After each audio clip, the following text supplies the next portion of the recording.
So we have created our list, we set up our fields, we set up our views, but how can we actually add something towards those lists, right?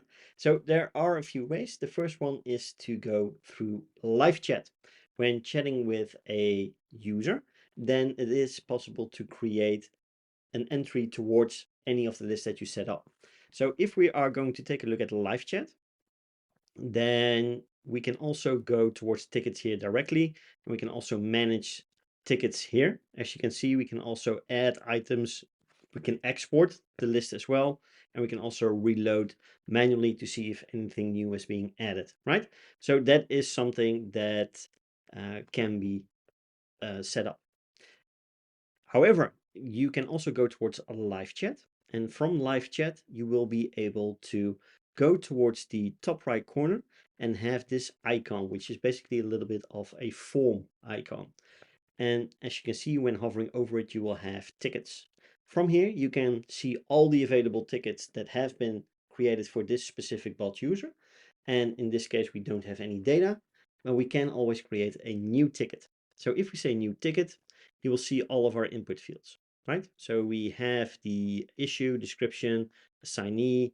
We also have the priority and also the status for the ticket itself. And by default, we set priority to low and status to new ticket. But let's say, okay, we want an issue description. So let's say issue topic will be account issues, and then description will be user is not able to access the platform after logging in. They mention they get to see a blank screen, something, right? Just some dummy data. Then we can say, I'm going to assign this towards a specific agent, and we could either go with myself, we could go for another support agent, or anyone you really want to. So that is something that we can set up. Let's choose myself. Let's go with the priority. Since the user cannot log in, it might be good to have a certain priority, right? So let's say medium. New ticket is perfect. And let's say save. So what we are getting now is a ticket that is being created, and you can now also see a 1 above the ticket icon, meaning there is one ticket currently for this specific user. If we press the ticket itself, we can adjust the settings. For example, if the status is now in progress because it has been picked up by the assigned agent to look at, you can do so. We can also then say save, and then you can see the status has been set to progress. We can also comment on tickets. So whenever there is an update regarding this specific ticket or list, we can also bring in comments, and we can also upload files. So files could be invoices for a specific user, right? You can add them directly inside of the comment section. So let's say agent, or let's say issue has been forwarded to the dev team. They will update ticket within next 4 hours, something. We can say send, and now you can see a nice overview. So whenever we go here, you can see we have a ticket, right? Then we can see the priority, the status, and you can also see when it's updated, so 1 second ago. And when hovering over it, you can also see the timestamp in more detail. But we can also see there is one comment.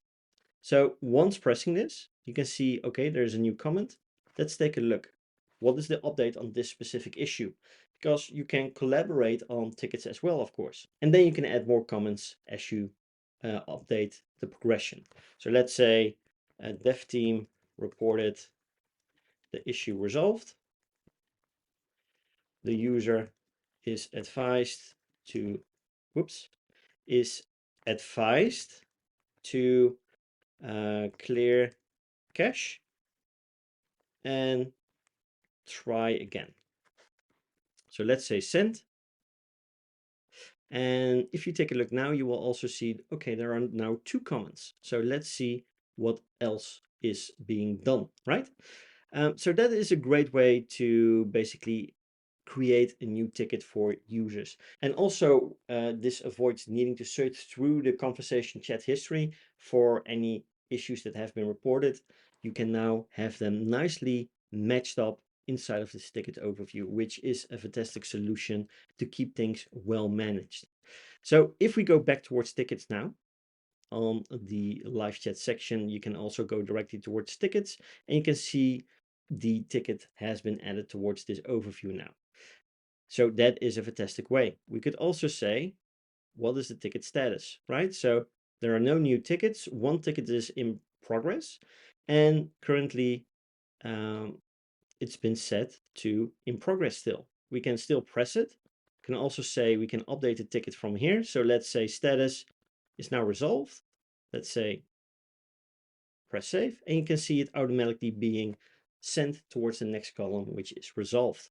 And if we say ticket by priority, you can also see it was a ticket of medium priority, but it has been resolved.